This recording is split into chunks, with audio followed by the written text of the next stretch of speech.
right, and welcome back to the show. Y'all already know what the show is. This is the Back Porch Show. I said the word show a few times. With your man Fonz. Acorn. uh, Well, before we get into the pleasantries, everything, we want to thank y'all for joining the show. Thank y'all for watching. Listen, if you like this show, you like what we do, you like our content, just hit that subscribe button. It'll help us out tremendously. Promise you, it will. So, with that out the way, man, how's it going? it's going good. It's Wednesday. Man, we almost through with the week, and yeah, yeah, Yeah, glad to be almost here. almost through with the week. That's how I feel it. Hump day, that's what they call it. Yeah. So, all I ask if you out there participating in hump day festivities, please use protection. But anyway, Stupid man. let's go ahead and jump into the show. So, had a few things happen since we last been on. One of the major events that happened was Tyreek Hill's injury. He had the surgery on October 1st, and according to his agent Drew Rosenhaus, it went great. hmm And again, according to Drew Rosenhaus, that the realistic goal for his return is to start at the 2026 season. Yeah, yeah, So he had a multi ligament injury. It was devastating. Like on TV, it looked disgusting. yeah. Oof, yeah. So let's talk about let's kind of I ain't gonna say talk about, but let's kind of speculate on his future. Me Mm. personally, I don't think he's gonna be with the Dolphins next year.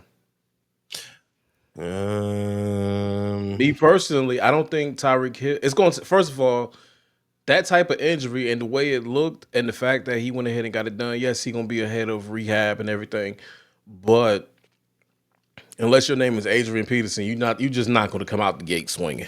I'm sorry. It usually take you at least to week 4, week 5 of the following season to get back into football shape. And about week 6, week 7, that's when you gonna play your first game. Yeah, and I seen something about Tyreek Hill being released by the Dolphins Yeah. a few days ago. So, I mean, me personally, I think it was already talks prior to his injury of him being traded. Hmm. It was I think the Steelers and somebody else that was in trade talks about it. Um, you know, so I can see him not being with Miami. I mean, honestly, with him being injured, he didn't show a lot of emotion. I mean, He was he was more he he was was happy. feel like he was yeah, he was happy. I mean, so yeah, that'll be interesting to see what happens in the off season. I mean, they're already talking about releasing him. As far as where he would go, I don't know. Um, I'm more intrigued to see how he recovers. Yeah. A double ligament injury like that, you know, he relies on his speed, speedster receiver. I mean, I know he can catch the ball, but the speed really helps out a lot. Hmm. So I'm intrigued to see how he recovers from that. No, Tyreek isn't extremely old, but he ain't as young as he used to be. I believe, let's see, 31. 31. Yeah, so you know he he's probably at the end of his prime, almost at the end of his prime, coming soon. Um, but yeah, I'm intrigued to see what happens with him and his contract, man. Yeah. So yeah, Well, speaking of his contract, he's under contract through the 2026 season. His base salary for 2026 is $29.9 million. So I was at 30 million, but it's yeah, not guaranteed. right, yeah. He got a total of $16 million in bonuses. Mm, So if they cut him, obviously they're going to have to cut him at the start of the next league year, which is in March. March, right, So they'll yeah, probably be off the hook for that. They probably, I'm sure they're gonna eat some dead money based on the contract. But yeah, I yeah. mean, They paid him a lot. They played him a nice contract over there in Miami too. yeah, Uh, he went to and go get his bag, honestly, man. for some odd reason, if you watch this past game with the Dolphins, Tua looked better without Hill, and it's crazy. I mean, he had a good game. I mean, they lost a close one to who they lose to? The, Panthers. yeah, And I mean, that's because their defense couldn't stop the run and couldn't stop anything else Carolina had going on. yeah. I think But Carolina rushed for over 200 yards. yeah, but at the That same time, Tua looked like Tua again with just Jalen Waddle. So I don't know what was going on between Hill, Tua, and the front office or the offensive coordinator or whoever else, because Tua hasn't looked like that all season. And it might have just been because he was playing Carolina, which no slouch from Carolina. They got some ballers over there too. But yeah, I mean, I don't, like you said, I don't think he'll be over there next season. Which is probably one of his wishes anyway. I mean, everybody knew he was kind of talking out of his head. He didn't want to display doubt into it, but I mean, somebody thought he was probably smoking crack when he said Patrick Mahomes was not as good as Tua. So, Especially at the time when yeah. he said it. So I don't know. So yeah. But shout out to Hill. I mean, I hope he has a speedy recovery and everything. But yeah, it'll be something to see. That'll be a big storyline for the next few weeks until the off season. Oh yeah. So speaking, we're kind of gonna stay in the AFC today. So let's talk about Sheduer Sanders. I watched him in college. You know, he was okay. You know, he was good. I feel like Cleveland drafted him not because of what he did in college. I feel like Cleveland drafted him to get, because now it's all eyes on Shedeur. And if it's all eyes on Shedeur, the Browns is going to be in the media circuit. Why? Because the media is going to be talking about Shedeur. Yeah. So Joe Flacco get benched, and Kevin Stefanski and the Cleveland Browns said we're going to put Dylan Gabriel in this place. Now the game versus Minnesota, Dylan did have pretty decent stats for that to be his first start. Yeah. But they, of course, the Brownies didn't win it. But I think it's more business value for Cleveland because here's the thing: if it's negative press or even positive press, it's still press. And for Shedeur and press pause, who keeps requesting for Shedeur to be interviewed if he's not getting on the field? Yeah, that part. Yeah.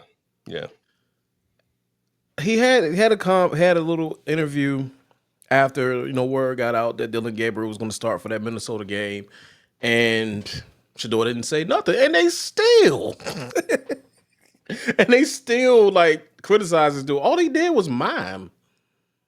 Like I watched the interview, he literally didn't say a word, Right. Yeah. and he still get cut down for that. But I feel like it was a business move for Cleveland. But you can take it. Well, I'm just gonna shoot from the hip today, honestly. I feel like, and correct me if I'm wrong, but prior to him being drafted, it was a video release from his father, Deion Sanders, that he'll never allow his son to be drafted by the Cleveland Browns. That was strike number one. Yeah, Strike that's what number happened. two is that when Deion Sanders was playing the game of football, they did not appreciate it because the boy was playing in the baseball league and the NFL, and he dictated how his contract went and where he was gonna go and everything. I see where you're going with that. Deion manipulated the NFL. One of the best players that probably did it. One of the Because best cover corners of all time. I mean, because he played two pro league sports at the same time and was good at both of them. Yeah. So, with this Sheduer Sanders thing, I feel like for one, it's they're blackballing them. I feel like for one, and I just call it like it is, and I feel like they're trying to prove a point to Deion Sanders about that comment that he had made, as well as just not being realistic. I mean, because if we being honest, it's the Cleveland Browns. It's not the Chiefs. It's not the Bills. It's not Baltimore. It's not any team that has been in talks or is in talks of a championship. They're not playing for anything. They don't have anything to play for. They don't have anything to play for. Cleveland, we just talked about this last week. Cleveland ain't been good since LeBron brought the championship over there with the Cavaliers. That's the last time the Cleveland has success in that city. So when I look at it from that perspective, and I say, well, if y'all ain't got nothing to play for, why not start Sheduer off the gate? Now, y'all didn't do that. Y'all started Joe Flacco. Okay, y'all started the vet guy. All right, whatever. But now Joe Flacco is with Cincinnati. Yeah. You As still of yesterday, yeah. Yeah, and you still don't start Shedeur. Matter of fact, you barely even want to make him a number 2 on the depth chart, Which is sad which at is this point. crazy. So, like, you know, I don't think it has nothing to do with his college film because I think the boy was actually pretty good, Yeah. honestly. I mean, for sure. He was. I mean, I kind of understated when I said he was okay, but he was really a ball out there in Colorado and then Jackson like, State. and even to give him the opportunity to play behind a defense like that would be even more. And the boy showed you what he can do. Nobody could believe it, but the boy played good for I know it's preseason, but he still showed up. That takes a lot for a rookie quarterback to go out there and perform the way he did on preseason. Even when the play calling was against him. Yeah, whether he playing versus starters or what, he still played good. So honestly, man, I think they lowballing him. And they all want him to be a success. Honestly, I mean, I don't know whether it's Cleveland or I don't know whether upper management has something because nobody drafted this guy. No, to the fifth round. You know what I mean? And no offense to Dylan, but I don't think he's as good as Shedeur. I really don't. I truly don't. And I could be wrong. Y'all let me know in the comments if I'm wrong. But when you ain't got nothing to play for, why not start him? I mean, you obviously, I know they know that Shedeur is probably the most NFL ready, probably than any other rookie quarterback in the NFL right now, because they already talking about Karen Ward might be a bust, even though he got his first win with the Tennessee Titans Sunday. But before then, they was talking about he was a bust. So, yeah, I hate to bring up the black ball thing and all that stuff, but that's the way it's coming off. And I just think they don't want him to succeed and trying to prove a point to Deion at the same time, man. That's all. Yeah. Because I mean, I'm not a conspiracy theorist, but I'm really heavy on paying for the sins of your father. Because back then, because I'm old enough to remember Deion in his prime. Won't nobody touch a Deion at the time. Won't nobody mess with Deion. Yeah, but to your point, yeah, I feel like Shedeur should play, if not in the Browns jersey, then somewhere else. If you're not going to play this man, y'all ain't going nowhere anyway. That's what I'm saying. Just give up the roster spot at this point, man. The trade deadline is in November. It's next month. Even if you didn't want to quote unquote start him, you can still rotate between him and Dylan just to see who's gives you the better opportunity with what y'all already had, which is a legit defense. I give y'all the defensive part, but as far as actually contending for something, I wouldn't expect Shedeur to start over Patrick Mahomes. All right. No. I wouldn't expect Shedeur to go to a franchise that's actually in the playoff or should be in the playoff contention. Y'all, the Cleveland Browns. Y'all, I mean, at best, third best, maybe. I mean, and that's with the Bengals being as trash as they are right now without Joe Burrow. Yeah. I mean, so I don't understand the logic. And then with the whole media thing, like who interviews a third string quarterback anyway? So y'all really being funny. You know what I mean? They really being petty at this point, man. Yeah, I mean, it's petty. And I feel like Shedeur, he did right by not doing nothing. I mean, by not saying anything. But at the same time, he did wrong by not saying anything too. Because it's like, darn if you do, darn if you don't. You know what I mean? But I mean, whatever he says, whatever he do or say, they gonna blow it up in the media. But I feel like that's wrong. You gonna sit here and interview me and get my opinion?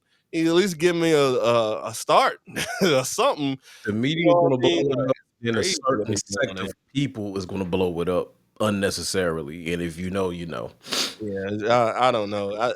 Y'all let us know in the comments how y'all feel about the whole Shedeur Sanders thing, but I think it's a total ripoff from day one.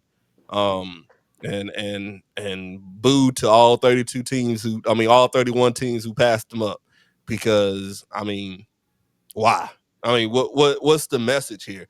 What are It's you a saying? it's a hidden thesis. Like if y'all got problem with Dion or think he ain't ready or whatever, y'all just need to say it rather than making yourself look dumb and not giving the boy a job. Well, what?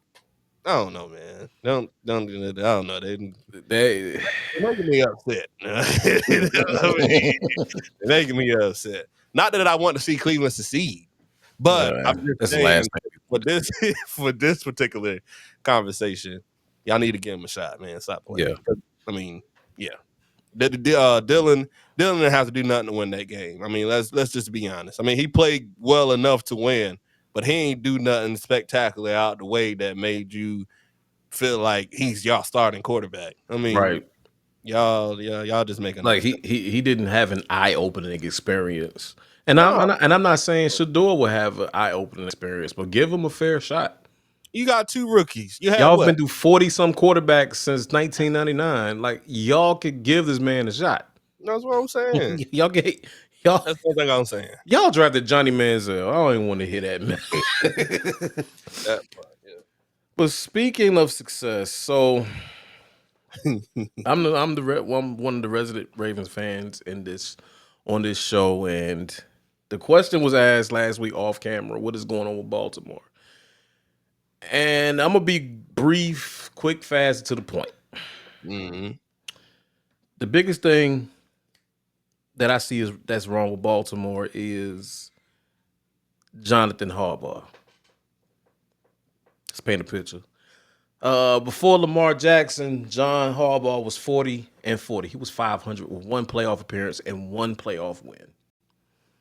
Just one. 2013, 8-8, missed the playoffs. This is after the Super Bowl. 2014, 10-6, lost in the divisional round. That was that one playoff and he won wild card weekend. I think it was on the road versus the Steelers, if I can remember correctly. 2015, that was an injury year. You know, everybody and their mama got hurt in their team. But it was 5-11. 2016, 8-8. 2017, 9-7. 2018, 10-6. 2019, what is it, 13-3. 2020, I think it was another 10-6, 11-5 season. 2021 was bad because Lamar had got hurt. 2022, I want to say that was like a 12 or 13 win season. 23, made it to the championship game. 24, another winning season. 25, terrible. But the overwhelming constant in all of what's going on is John Harbaugh. What other coach can keep his job and have 17 blown double-digit leads on his resume dating back to 2009? Mm. Who does that? And most recently, since Lamar has become the starting quarterback, 1, 2, 3, 4, 5, 6, 7. He got the bulk of them since Lamar been the quarterback. And all of them, all of those losses are one-score losses. No blowouts. No, none of that. One-score losses. That's the most by any coach since 1991. I'm done. I'm done with Harbaugh. I was talking to Corey the other day. I was like, man, I'm done with him. I've been done with him 5. I was done with him about 6 years ago. But yeah, that is my problem. And also, the reason why I'm done with Harbaugh is mainly because of his loyalty to the organization, if that makes sense. In a year where you were looking for a defensive coordinator, you had Robert Saleh sitting right there at home, just got fired from the Jets. What you go do? You hire Zach Orr. because his philosophy is higher with it. But I feel like it goes deeper than that. I feel like it's more. I'm not going to have anybody here that's going to challenge my job. That may be true. He's loyal. He kept Greg Roman 2 years too late. Uh, he values system over evolution. He doesn't want to evolve from where he is. He wants to stay right there because 9 times out of 10 is winning football. But when you have a two-time MVP as your quarterback, that can make up for a whole lot until it when it really matters. Yeah, injuries has played a significant role in a lot of this, but at the end of the day, John Harbaugh is the number one culprit of what's going on. And this ain't nothing new. This ain't nothing new to the Baltimore Ravens organization as a whole because we've had this type of season in '05, had it one in '07, 15, 21, and now 25. So, and the '07 season was Brian Billick's last season as head coach, and he got fired, and that's how Jonathan Harbaugh became the head coach. But yeah, that's all I got. You know, Harbaugh, he got to go. I told you. I told you when we did that show. I told you. I said he is not a top 5 coach. Yeah, well, today I don't know. I can't remember what year we recorded that show. It's probably It was like 2021, 22. oh man. I know I was living. I had just moved down here, so yeah, it was like 21 ish, 22. Got to go back. Yeah, as you already said, you know, the Ravens. I don't know. I really don't know what's going on with the Ravens. Now, this year, I'm just going to talk about this year. I'm going to talk about a little bit of last year. I'm going to talk about this year. This year, I think the defensive struggles is outweighing any offensive questions. Oh yeah. And I think, with all the injuries that y'all did have, even with them on the field, the defense was still a question mark. Yep. But with them being off the field made it even worse. Now, did I expect for you guys to go out there and get skunked by the Texans? No, I did not, because before then, that was even a question about how CJ Stroud was. As you know, he's coming off. Was he a rookie last year or the year before? This is his 3rd year. So CJ Stroud built the pedestal for himself, having a couple solid seasons, and well, his rookie year was probably his best year out of the 3 years Yeah, that he's been in there. for sure. Last year kind of ended off on the slump, but all the injury bug hit them late too. I think Tank went down first, and then Diggs, and then they just slowly melted away like a snowman in Mhm. injury weather. But I definitely think I think it's a little mixture of both, of Harbaugh not being a great play caller, um, as well as I'm a little disappointed in Lamar Jackson. And here's why. Now, the talks of what's been going on with Baltimore started versus that Kansas City game. I guess that's when all the injuries had started hitting anyway. But when Lamar went down, I mean, the game was already 17 points. It had a 17-point deficit already. Lamar threw 2 picks, and I think it was a fumble involved as well. But I don't know, man. The Ravens they don't show up versus the teams they need to show up versus, and that's really Kansas. Kansas is a thorn in their back for some reason. When they play Steve Spagnuolo and Andy Reid, they forget how to play ball. Now, y'all balled against Buffalo Bills. Now, I think Derrick Henry had like 160, 170 yards rushing or some crazy measure like that. And y'all won the It game. started on Henry. And but when y'all play Kansas, man, or anybody that has had recent success, it seems like things go out the window. And one of the things that go out the window is Derrick Henry. Now, I understand Derrick Henry has had some fumble issues, but the likelihood of him continuing to fumble is unlikely. I mean, that's a hefty running back right there. And it seems like y'all get away from running the ball, and that's the whole the run with that was the reason. I mean, I would think that was the whole main reason of you guys signing Derrick Henry, That's what I because thought anyway.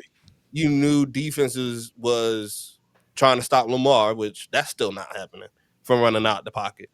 But even with a runner like Derrick Henry being backfield, brought even more attention, because now you got to worry about Lamar and Derrick Henry, which then opens up. I mean, y'all know football. RPO Yeah. opens up the pass, the run open up the pass open up the run.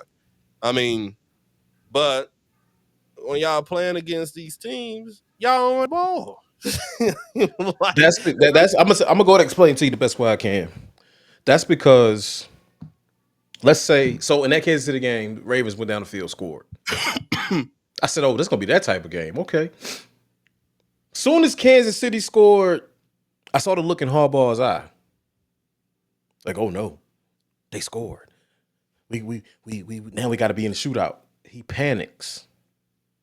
He blinks. When it comes down to Baltimore and Kansas City, sometimes there's one is always the windshield and one is always the bug. And more often than not, the Baltimore Ravens is always the bug.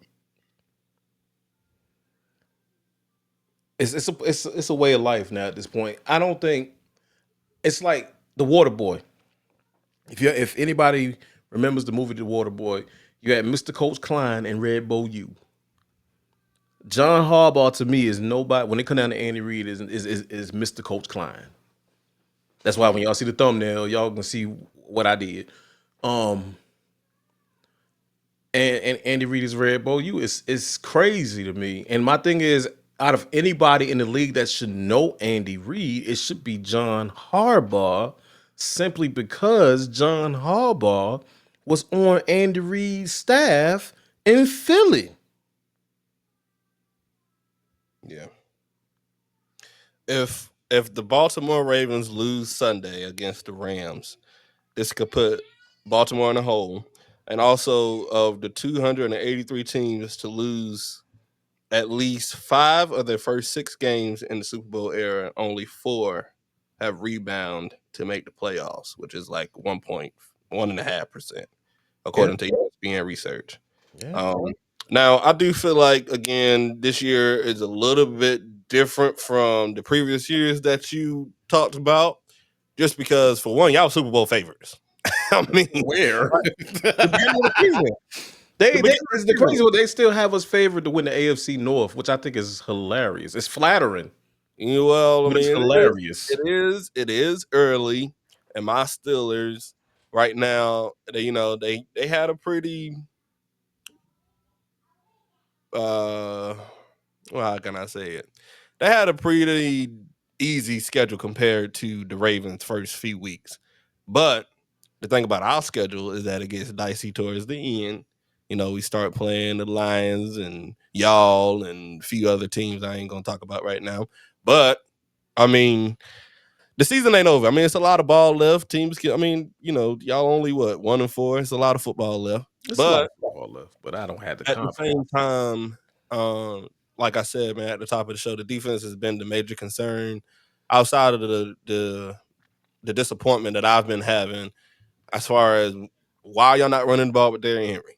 I mean, he at least has to have at least 20 carries a game. I mean, I'm feeding him 20 times a game. For one, that takes the ball out of Lamar's hands. I mean, you reserve his arm for, desperate measures. And I mean, it's the game plan. When they start stacking the box, hit them over top.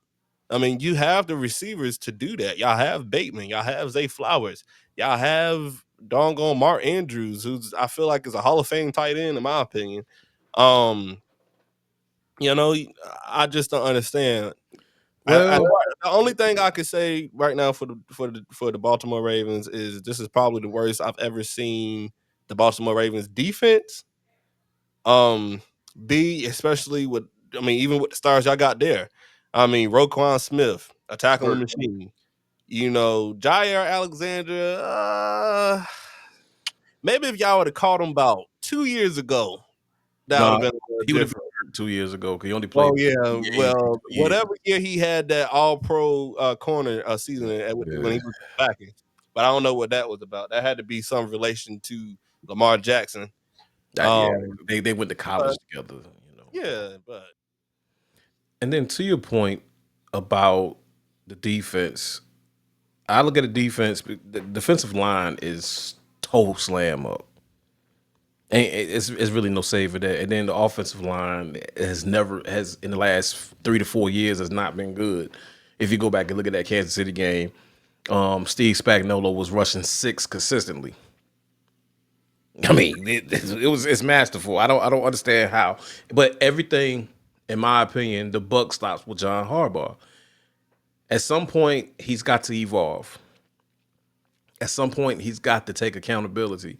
He gets on the press conference and says the exact same thing every week, and nothing never happens. Now, we did trade some pieces. We traded for the Dafe way, which that was cool because I wasn't really big on the Dafe way anyway. And then you signed C.J. Gardner Johnson. Now, what I like about that particular signing is that while people see him as a crash out, I see it as personality being injected into that defense. yeah, Because even Roquan is who he is, but you don't have a leader that will make people accountable. And I feel like it'll get slightly better, but if you don't address that pass rush, if you don't address that offensive line, then you have nothing. Now, granted, the schedule does get easier as the season goes on, but I'm not even too confident in that because, again, C.J. Stroud, it was questions on top of questions about but he played Baltimore. He go off. That's why I'm telling everybody that's fans of other teams that play us this year. Listen here, if you want your team to get right, play Baltimore. I guarantee you look like a Super Bowl champ. But I'm done with that one.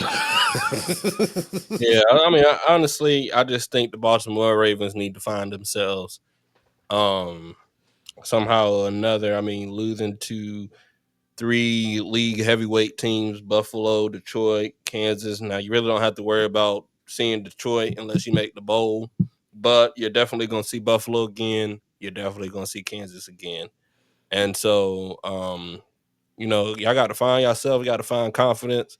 I mean, I don't know what's been going on with the play calling for the last. I mean, not even this year. I date back to last year, maybe even further. Or the play calling of the Baltimore Ravens has Yeah. not been good at all. And yeah, I mean, it's just a bad look. It's a bad look for such a team that has so much hype um around them for making a championship. I mean, to be so close even last year, to be right there to a Super Bowl entry and not making it. And then this year coming in, I mean, nobody thought that the Ravens would be in the situation that they are in. So it's a disappointment to the fans. It's a cheer for the Steelers, but it's a disappointment for I bet. uh, anybody that really had Baltimore gone to the Super Bowl. Now, like we said, man, it's only week 6, so we're about in the middle of the pack of the season. Things can get dicey. Things change every week. It's a week by week sport. It's not too late, but if y'all don't find it and find it quick, it's gonna be real ugly. Um, so yeah, I But mean, all I know is this game this weekend versus the Rams is going to be very telling. This game is going to tell how the season is going to play out because you can't get blown out twice in back-to-back weeks. no, I don't think it'd be a blowout. I don't. No, I no. don't know because Puka Nakua has been on the tear. Yeah, and they got Devontae Adams too. So Hopefully, I'm expecting it. I mean, if the Texans can put 44, I feel like the Rams can put up 50, yeah.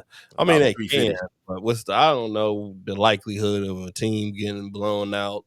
Um, twice back to back weeks. I mean, that's just ugly. Um, But yeah, I mean, even It's like going I back to don't want it to happen, but I need it to happen. even going back to what you had said, like even with y'all blowing fourth quarter leads, like that's not, and y'all got Derrick Henry. Like, how y'all blowing leads in the fourth quarter, the last quarter of the game? Like, man, if you don't run the ball, even if you got to go for all four downs, like, But see, I put those fourth quarter leads that was blown. I put that on the defense oh yeah, I mean, yeah, it's because definitely on the defense, definitely on especially the defense. these last couple of years Yeah, with yeah, Zach Orr being the defensive coordinator. My thing about that is if you looking on the field, you look on TV and see defensive players waving their hand like, "What's the call? What's going on here?" That's coaching. yeah. I mean, and that calls for a timeout too. But That part. um, you know what? I guess the reason why I mentioned the defense, I mean the offense. I know that the score being caught up has a lot to do with the defense because you know they out there defending the opposing team from scoring. But at the same time, all those points just didn't come all at once. So it's a lot of it's a lot of three and outs going out there that's allowing the opposing team to go out there. And if anybody know about this, I'm a still a fan. I know what it means to have a good defense that constantly got to be on the field, you know, within 2 minutes of a three and out, and now everybody out of breath, breathing like a doggone overweight bulldog. You know what I mean? So Yeah, buddy. you know, when you see the score creeping up, run that ball. And I don't like y'all. I don't know, y'all. Y'all I, about the only team this team can put up 40 easy like and give up 45. I never, I never. just can't believe y'all went out here and signed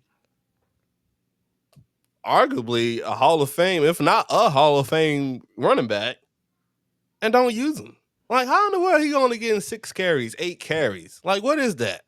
If this is some type of preservation strategy, it does not work. And I understand that he's If you're been scared fumbling the that he's gonna ball. fumble, get it. I don't give him the rock until he throw up. I mean, hey, He and built for it. and the type of competitor that he is, I don't think that I mean, he don't want to fumble.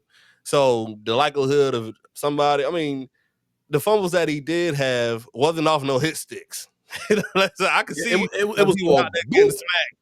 I could see he was out there getting smacked and fumbling the Here's the ball. key. Here's the key to Derrick Henry, though. Here's the key to Derrick Henry. While he's a power runner, he's slow to start, Yeah, but and oftentimes when he got to stop his feet, when he that's when the gets cavalry come in, and somebody just boop knock the ball out. yeah, but yeah, I don't know the offensive scheme. It you know it's just I don't understand it. I just don't. I mean, It's y'all so got him back inconsistent. there, even if he was fumbling the ball. Y'all don't want like man having him back there with Lamar that opens up a lot of stuff. So it's either John or it's either the offensive coordinator or it's something. It's everybody. The chemistry is off in Baltimore. It's And everybody. It's it's everybody. it's crazy. It's I mean, I don't know what's going on. I It don't know what's going on. it's everybody. But at the end of the day, at the end of the day go in. That's what they tell me. I mean, if anything, I feel like y'all underplaying yourself because y'all got the talent there. Y'all definitely got the talent.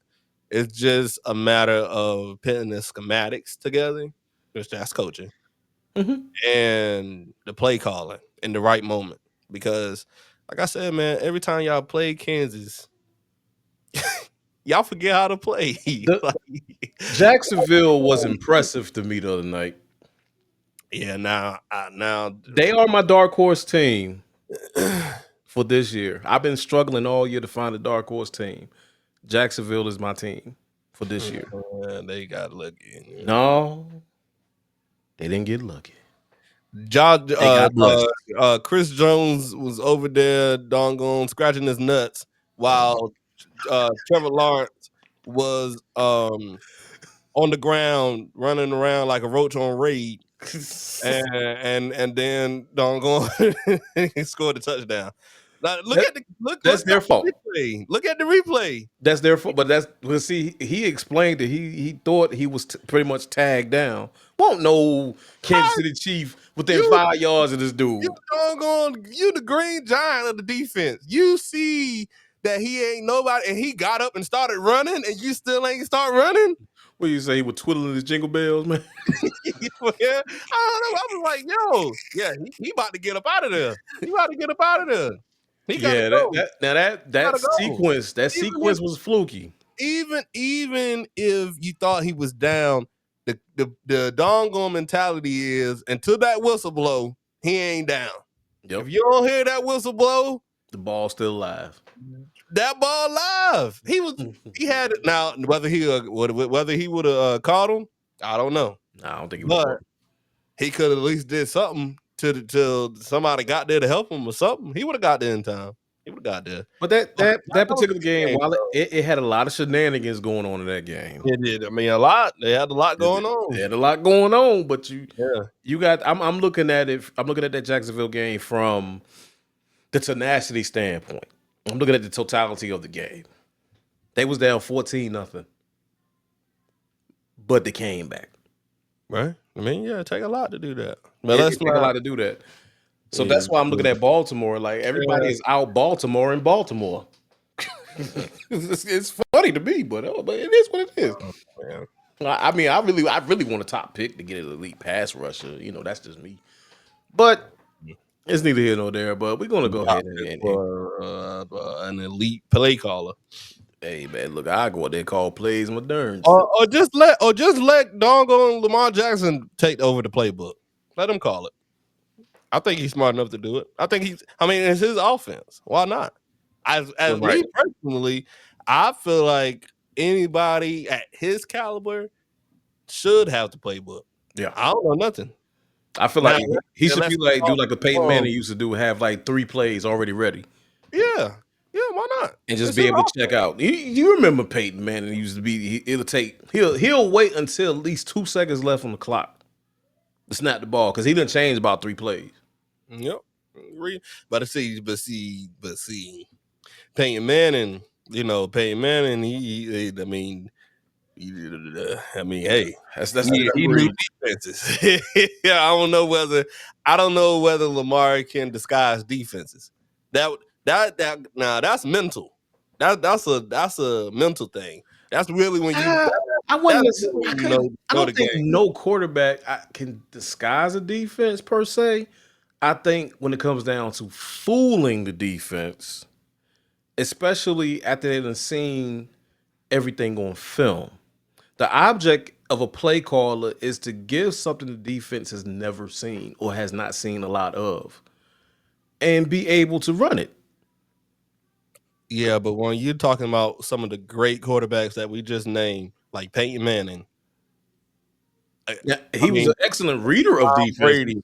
He didn't read that Seattle defense like that, though. No, but anybody of that caliber, though, that had been in the league quite a few years. I mean, it wasn't too many things that the defense could show them that they ain't seen before. And that was going to be my next point with Peyton. He got drafted in 1998, so he saw every defense there is to see. So if everybody knows the league is a copycat league. So when you've seen these things, you see how it's ran. Like, oh, they did that back in 2001. Hey, check, and keep it moving. Omaha Hut. Yeah. That was Peyton Manning. Go ahead and side off here. So, hey, again, thank y'all for joining the show. Thank y'all for watching. I'm subscribing and everything. And if you like this content, please subscribe if you haven't subscribed already, and share the video and share our channel. It'll help us out and grow this community. You got anything you want to add, man? Not at all. All right, we're going to go ahead and mosey out of here. So this has been the Back Porch Show with your man Fonz. And Quan. And we out.